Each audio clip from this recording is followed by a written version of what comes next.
Democracy depends on a free press. Please support our independent journalism at democracynow.org/give. This is Democracy Now!, democracynow.org, The War and Peace Report. I'm Amy Goodman with Nermeen Sheikh. We turn now to Gaza, where more evidence is coming to light about how Israel has systematically used Palestinians as human shields in violation of both international and Israeli law. That's the conclusion of a new investigation by the Associated Press based on interviews with Israeli soldiers and with Palestinians who said they were used as human shields to inspect buildings, tunnels and other sites in Gaza and the occupied West Bank. The AP reports the Israeli soldiers said the practice was used in part to spare combat dogs from injury or death. One Israeli sergeant admitted to using Palestinians as young as 16 years old as human shields. In February, the news outlet 972 revealed how Israel used an 80-year-old man as a human shield. Troops tied an explosive cord around his neck, then forced him to search abandoned buildings. After he finished the mission, he was ordered to flee, but then another Israeli unit fatally shot him and his wife. Haaretz and the Red Cross have also documented Israel's use of human shields. The AP report is based in part on testimonies collected by Breaking the Silence, a group made up of former Israeli soldiers opposed to the Israeli occupation. The group's also released photos of Palestinians being used as human shields in Gaza. We're joined now by the group's executive director, Nadav Weiman. He's a former Israeli soldier joining us from Tel Aviv. Thanks so much for being with us. Tell us what information you collected, the Israeli soldiers you talked to, and how exactly they're using Palestinians as human shields. So, Amy, I've got to say that from the beginning of this war, we got testimonies from soldiers that told us they were ordered by senior officers to grab Palestinians next to them and to use them as human shields, meaning that they were ordered to send Palestinians. Some of them were dressed up with IDF uniform, cameras on their head or on their chest, and then they were sent into tunnels and houses to check that there isn't any IEDs or explosive over there, so the soldier could enter safely or clear the area. And we got testimonies from different units, different times, and different places in the Gaza Strip, what shows, as you said, that it's widely spread, this protocol. And Nadav, as far as you know, how long has this practice been in place? Now, the first testimony that we have is from December 2023, meaning immediately after the ground invasion started. And the last testimony that we had is from the beginning of this year, beginning of 2025, just before the ceasefire. And it's something that the IDF is using more and more and more units and more areas throughout the war. And to what extent are you aware of soldiers resisting these orders to use Palestinians as human shields? Yeah, so it's interesting. Now, almost every soldier in the IDF learned about the fact that we used Palestinians as human shield during the Second Intifada. Back then, we called it the neighbor procedure. When you come to arrest a high-ranking Palestinian or you know that he's armed, so you grab the next door neighbor and you told the neighbor, you knock on the door, not me. And maybe he will get shot. And if nobody shot him, then we told them, get inside the house, open all of the doors and open all of the lights. So we will be more safe. And that was banned by the Supreme Court in Israel in the end of the Second Intifada. So the reservists in the Israeli army grew up on that history, that we did something, it was bad, but it was banned, and that's it. And now they got a command that is exactly that, but I can say even worse, actually, right? Because it's dressing them up in IDF uniform. Some of the soldiers told us that it's maybe that they will be the target, so they will get shot. Now, the thing is that our testifier told us there was a debate inside their unit, but it's our testifiers. Right? I just read an op-ed in Haaretz of an officer that served in Gaza, and he said that almost every platoon is using human shields. Right? So our testifiers told us there was a debate. They came to their senior officer and told them, hey, you know, we were trying to fight, not to use human beings as human shields, or that dehumanization of Palestinians, or that's immoral or illegal, or I don't know what. But they cannot tell you what's going on in the greater IDF at the moment. So explain, Nadav Weiman, why this is called the Mosquito Procedure, and also talk about what these Israeli soldiers told you about what happens to the Palestinians, many forced into houses, buildings, tunnels, that are suspected of being booby-trapped, allegedly made to perform tasks like looking for explosives in tunnels.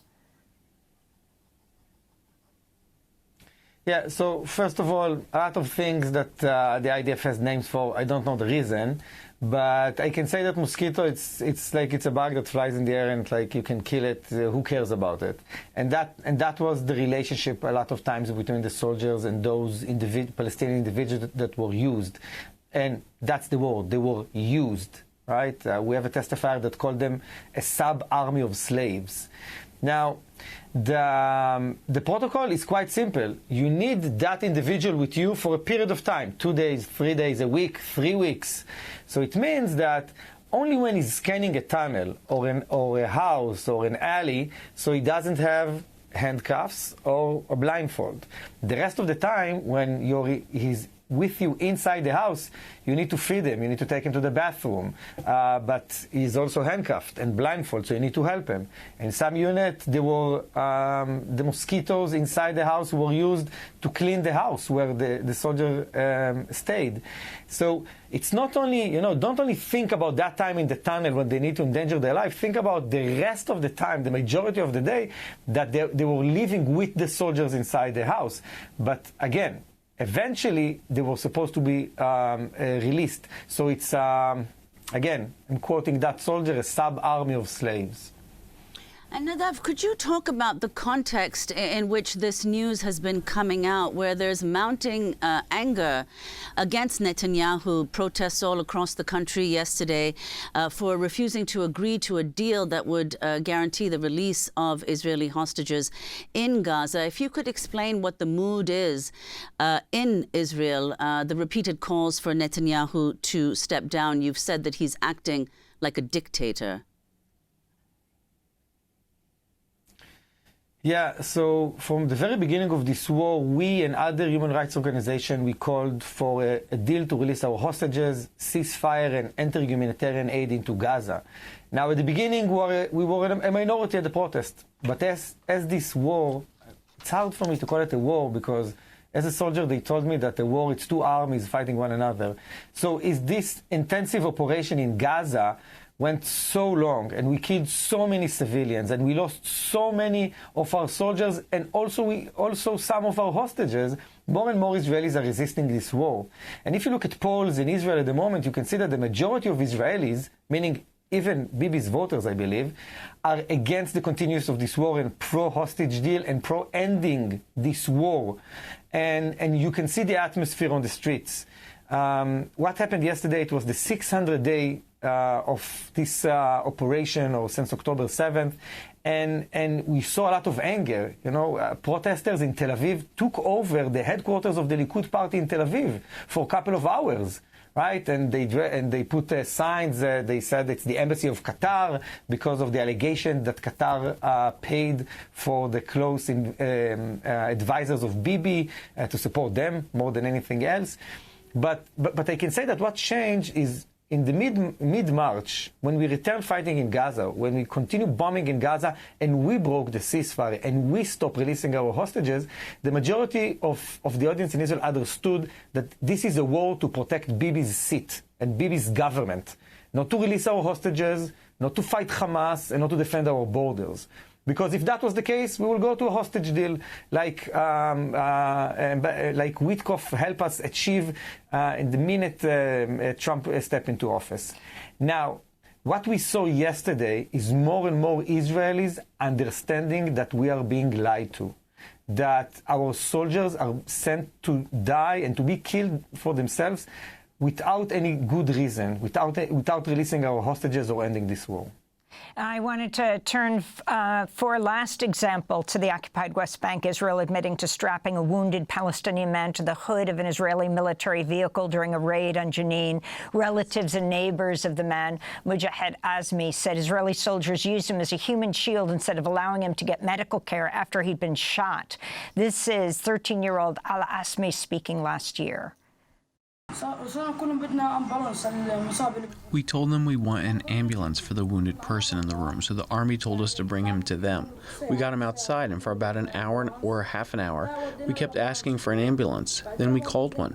15 minutes later, 2 jeeps came and they got in here. The troops told us to turn around and not to look, and they put Mujahed on the jeep's hood and took him.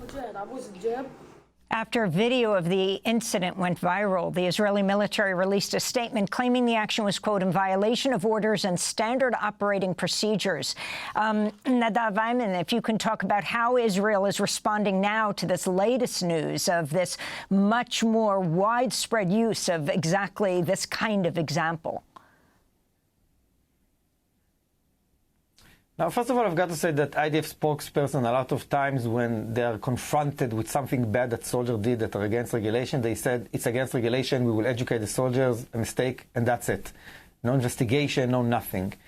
Now, I've got to say that now the IDF announced that 6 investigations were opened after the IDF soldiers used Palestinians' human shields in Gaza.